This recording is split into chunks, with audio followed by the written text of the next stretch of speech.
This is an audio recording of The Secret Garden by Frances Hodgson Burnett, narrated by Right Here Audio. Chapter 7, The Key of the Garden.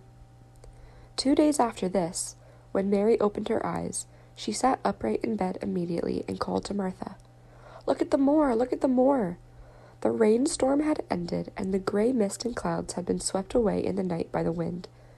The wind itself had ceased, and a brilliant, deep blue sky arched high over the moorland. Never had Mary dreamed of a sky so blue. In India, skies were hot and blazing. This was of a deep, cool blue, which almost seemed to sparkle like the waters of some lovely bottomless lake, and here and there, high in the arched blueness, floated small clouds of snow-white fleece. The far-reaching world of the moor itself looked softly blue instead of gloomy, purpley black or awful dreary gray. "Eh," said Martha with a cheerful grin, "the storm's over for a bit. It does like this at this time of the year. It goes off in a night like it was pretending it had never been here and never meant to come again. That's because the springtime's on its way. It's a long way off yet, but it's comin'." "I thought perhaps it always rained or looked dark in England," Mary said. "Eh, no," said Martha, sitting up on her heels among her black lead brushes. "Nowt o' the sort." "What does that mean?" asked Mary seriously. In India, the natives spoke different dialects, which only a few people understood, so she was not surprised when Martha used words she did not know. Martha laughed, as she had done the first morning. "There now," she said. "I've talked broad Yorkshire again, like Mrs. Medlock said I mustn't. Nowt o' the sort means nothing of the sort, slowly and carefully, but it takes so long to say it. Yorkshire's the sunniest place on earth when it's sunny. I told thee tha'd like the moor after a bit. Just you wait till you see the gold-coloured gorse blossoms, and the blossoms o' the broom, and the heather flowerin', all purple bells, and hundreds o' butterflies flutterin', and bees hummin', and skylarks soarin' up and singin'. You'll want to get out on it at sunrise and live out on it all day like Dickon does." "Could I ever get there?" asked Mary wistfully, looking through her window at the far-off blue. It was so new and big and wonderful, and such a heavenly color. "I don't know," answered Martha.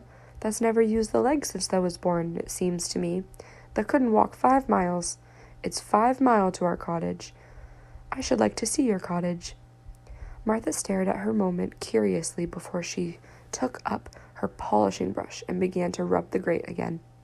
She was thinking that the small plain face did not look quite as sore at this moment as it had done the first morning she saw it. It looked just a trifle like little Susan Ann's when she wanted something very much. "I'll ask my mother about it," she said. "She's one of them that nearly always sees a way to do things. It's my day out today, and I'm going home, May. I am glad. Mrs. Medlock thinks a lot o' Mother. Perhaps she could talk to her." "I like your mother," said Mary. "I should think thou did," agreed Martha, polishing away. "I've never seen her," said Mary. "No, thou hasn't," replied Martha. She sat up on her heels again and rubbed the end of her nose with the black of her hand, as if puzzled for a moment, but she ended quite positively. "Well, she's that sensible and hard-workin' and good-natured and clean that no one could keep liking her, whether they'd seen her or not. When I'm going home to her on my day out, I just jump for joy when I'm crossin' the moor. I like Dickon," added Mary, "and I've never seen him." "Well," said Martha stoutly, "I've told thee that the very birds like him, and the rabbits, and wild sheep and ponies, and the foxes themselves. I wonder," staring at her reflectively, "what Dickon would think of thee?" "He wouldn't like me," said Mary in her stiff, cold little way. "No one does." Martha looked reflective again. "How dost thou like thyself?" she inquired, really quiet, as if she were curious to know. Mary hesitated a moment and thought it over. "Not at all, really," she answered. "But I never thought of that before." Martha grinned a little, as if at some homely recollection. "Mother said that to me once," she said. "She was at her washtub, and I was in a bad temper and talking ill of folk, and she turns round on me and says, 'Tha young vixen, There the stands saying that doesn't like this one and that doesn't like that one. How does thou like thyself? It made me laugh, and it brought me to my senses in a minute. She went away in high spirits as soon as she had given Mary her breakfast. She was going to walk 5 miles across the moor to the cottage, and she was going to help her mother with the washing and do the week's baking and enjoy herself thoroughly. Mary felt lonelier than ever when she knew she was no longer in the house. She went out into the garden as quickly as possible, and the first thing she did was to run around and round the fountain flower garden 10 times. She counted the times carefully, and when she had finished, she felt in her better spirits. The sunshine made the whole place look different. The high, deep blue sky arched over Misselthwaite as well as over the moor, and she kept lifting her face and looking up into it, trying to imagine what it would be like to lie down on one of the little snow-white clouds and float about. She went into the first kitchen garden and found Ben Weatherstaff working there with 2 other gardeners. The change in the weather seemed to have done him good. He spoke to her of his own accord. "Springtime's comin'," he said. "Cannot thou smell it?" Mary sniffed and thought she could. "I smell something nice and fresh and damp," she said. "That's the good rich earth," he answered, digging away. "It's in good humour making ready to grow things. It's glad when plantin' time comes. It's dull in the winter, when it's got naught to do. In the flower gardens out there, these will be the strimmins down below in the dark. The sun's warmin' up. You'll see bits o' green spikes sticking out the black earth after a bit." "What will they be?" asked Mary. "Crocuses, and snowdrops, and daffydowndillies. Has thou never seen them?" "No. Everything is hot and wet and green after the rains in India," said Mary, "and I think things grow up in a night." "These won't grow up in a night," said Weatherstaff. "They'll have to wait for 'em. They'll poke up a bit here, and push out a spike more there, and uncurl a leaf this day and another that. You watch 'em." "I'm going to," answered Mary. Very soon she heard the soft rustling flight of wings again, and she knew at once that the robin had come again. He was very pert and lively. He hopped about so close to her feet, and he put his head on one side and looked at her so slyly that she asked Ben Weatherstaff a question. "Do you think he remembers me?" she said. "Remembers thee?" said Weatherstaff indignantly. "He knows every cabbage stump in the gardens, let alone the people. He's never seen a little wench here before, and he's bent off finding out all about thee. There's no need to try to hide anything from him." "Are things stirring down below in the dark in that garden where he lives?" Mary inquired. "What garden?" grunted Weatherstaff, becoming surly again. "The one where the old rose trees are." She could not help asking, because she wanted so much to know. "Are all the flowers dead, or do some of them come again in the summer? Are they ever any roses?" "Ask him," said Ben Weatherstaff, hunching his shoulders toward the robin. "He's the only one as knows. No one else has seen inside for 10 years. 10 years was a long time, Mary thought. She had been born 10 years ago. She walked away, slowly thinking. She had begun to like the garden just as she had begun to like the robin and Dickon and Martha's mother. She was beginning to like Martha, too. That seemed a good many people to like, when you were not used to liking. She thought of the robin as one of the people. She went to her walk outside the long, ivy-covered wall over which she could see the tree-tops. And the second time she walked up and down, the most interesting and exciting thing happened to her, and it was all through Ben Weatherstaff's robin. She heard a chip and a twitter, and when she looked at the bare-flowered bed at her left side, there he was hopping about and pretending to peck things out of the earth to persuade her that he had not followed her.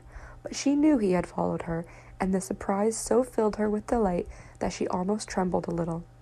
"You do remember me," she cried out. "You do! You are prettier than anything else in the world." She chirped and talked and coaxed, and he hopped and flirted his tail and twittered. It was as if he were talking. His red waistcoat was like a satin, and he puffed his tiny breast out and was so fine and so grand and so pretty that it was really as if he were showing her how important and like a human person a robin could be. Mistress Mary forgot that she had ever been contrary in her life when he allowed her to draw closer and closer to him and bend down and talk and try to make something like robin sounds. Oh, to think that he could actually let her come as near to him as that. He knew nothing in the world would make her put out her hand toward him or startle him in the least tiniest way. He knew it because he was a real person, only nicer than any other person in the world. She was so happy that she scarcely dared to breathe. The flower bed was not quite bare. It was bare of flowers because the perennial plants had been cut down for their winter's rest, but there were tall shrubs and low ones which grew together at the back of the bed, and as the robin hopped about under them, she saw him pop over a small pile of freshly turned up earth. He stopped on it to look for a worm. The earth had been turned up because a dog had been trying to dig up a mole, and he had scratched quite a deep hole. Mary looked at it, not really knowing why the hole was there, and she saw something almost buried in the newly turned soil. It was something like a ring of rusty iron or brass, and when the robin flew up into a tree nearby, she put out her hand and picked up the ring. It was more than a ring, however.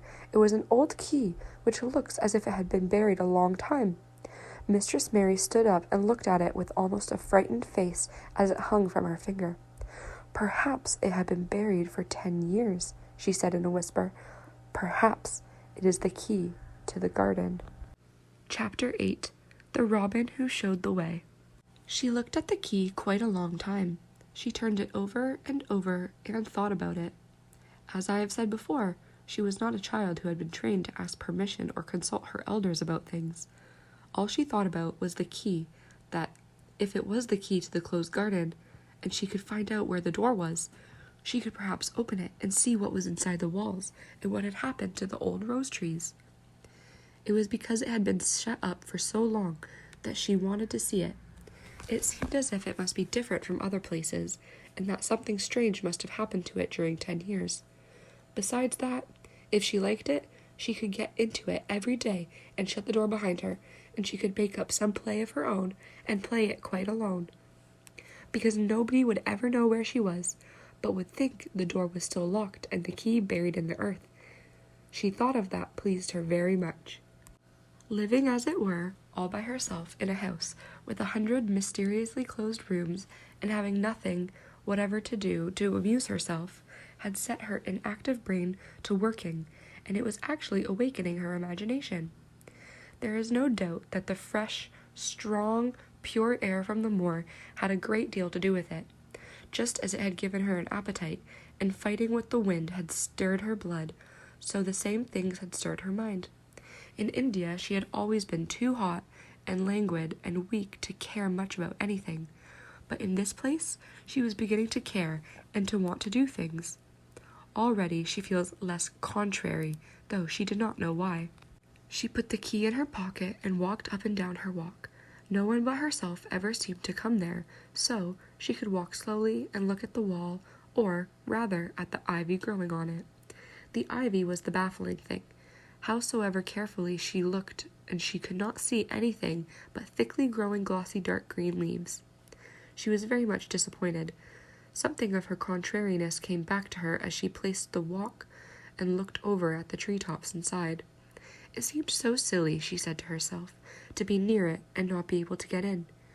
She took the key in her pocket when she went back to the house, and she made up her mind that she would always carry it with her when she went out, so that if she ever should find the hidden door, she would be ready. Mrs. Medlock had allowed Martha to sleep all night at the cottage, but she was back at her work in the morning with cheeks redder than ever, and in the best of spirits.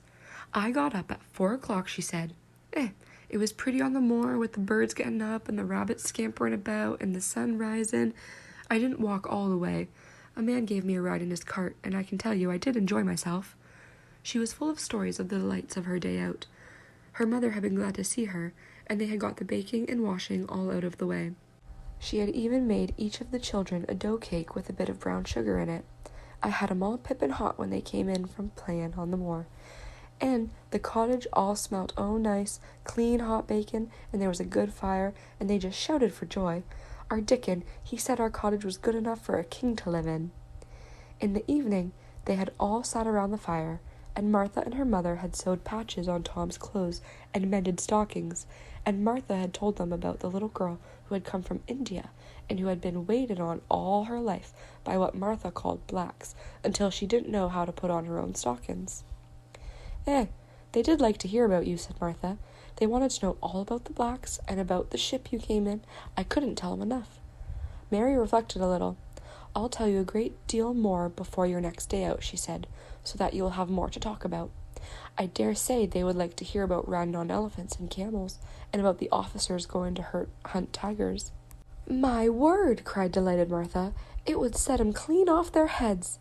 Would tha really do that, miss?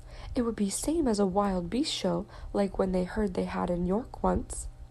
"India is quite different from Yorkshire," Mary said slowly, as she thought the matter over. "I never thought of that. Did Dickon and your mother like to hear you talk about me?" "Why, our Dickon's eyes nearly started out of his head, they got that round," answered Martha. "But mother, she was put out about your seeming to be all by yourself. She said, 'Hasn't Mr. Craven got no governess for her, nor no nurse?' And I said, 'No, he hasn't, though Mrs. Medlock says he will be when he thinks of it. But she says he mayn't think of it for 2 or 3 years. "I don't want a governess," said Mary sharply. "But mother says you ought to be learning your book by this time, and you ought to have a woman to look after you, and she says, 'Now, Martha, you just think how you'd feel yourself in a big place like that, wandering about all alone, and no mother. You do your best to cheer her up,' she says, and I said I would." Mary gave her a long, steady look. "You do cheer me up," she said. "I like to hear you talk." Presently, Martha went out of the room and came back with something held in her hands under her apron. "What does thou think?" she said, with a cheerful grin. "I've brought thee a present." "A present?" exclaimed Mistress Mary. "How could a cottage full of 14 hungry people give anyone a present?" "A man was driven across a moor peddling," Martha exclaimed, "and he stopped his cart at our door. He had pots and pans and odds and ends, but mother had no money to buy anything. Just as he was going away, our Elizabeth Ellen called out, 'Mother, he's got skipping ropes with red and blue handles.' And mother," she calls out quite sudden, "Here, stop, mister, how much are they?' And he says, 'Tuppence.' And mother, she began fumbling in her pocket, and he says to me, 'Martha, thou's brought me thy wages like a good lass, and I've got 4 places to put every penny, but I'm just going to take 2pence out of it to buy that child a skipping rope.' And she thought. She bought one, and here it is." She brought it out from under her apron and exhibited it quite proudly. It was a strong, slender rope with a striped red and blue handle at each end, but Mary Lennox had never seen a skipping rope before. She gazed at it with a mystified expression. "What's it for?" she asked curiously. "For?" cried out Martha. "Does that mean that they've never not got skipping ropes in India? For all they've got elephants and tigers and camels? No wonder most of 'em's black. This is what it's for. Just watch me." She said she ran into the middle of the room, taking a handle in each hand, began to skip and skip and skip, while Mary turned in her chair to stare at her, and the queer faces in the old portraits seemed to stare at her too, and wonder what on earth this common little cottager had the impudence to be doing under their very noses. But Martha did not even see them. The interest and curiosity in Mistress Mary's face delighted her, and she went on skipping and counted as she skipped until she had reached 100. "I could skip longer than that," she said when she stopped.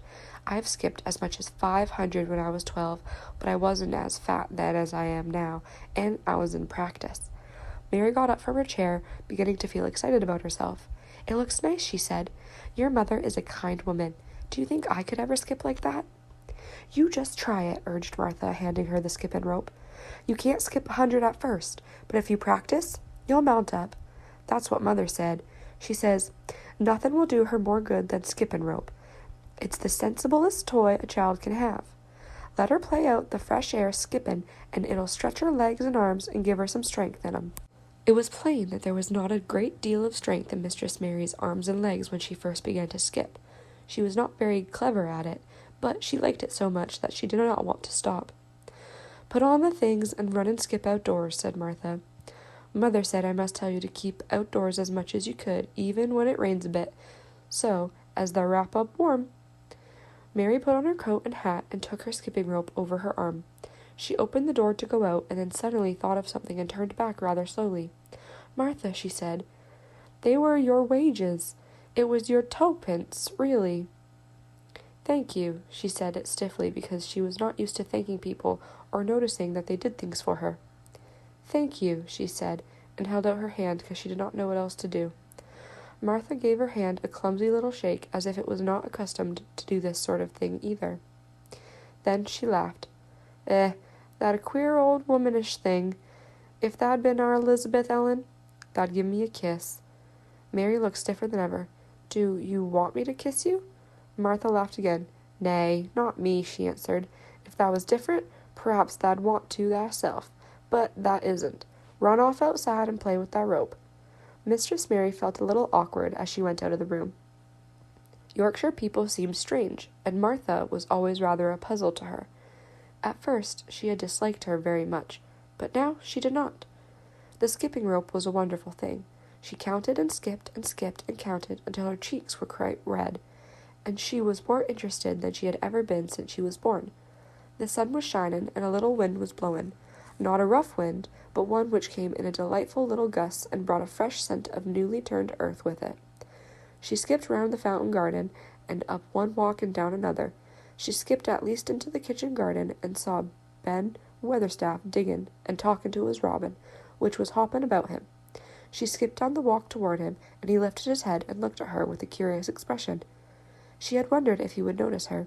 She really wanted him to see her skip. Well, he exclaimed, upon my word, p'raps that a young, and after all, and p'raps that child's got blood in thy veins instead of sour buttermilk. Thou skipped red into thy cheeks, and sure as my name's Ben Weatherstaff. I wouldn't have believed thou could do it. I never skipped before, Mary said. I'm just beginning. I can only go up to 20. Thou keep on, said Ben. The shape's well enough in it for a young that's lived with heathen. Just see how he's watching thee, jerking his head toward the robin. He followed after 3 yesterday. He'll be at it again today. He'll be bound to find out what the skipping rope is. He's never seen one, eh? Shaking his head at the bird.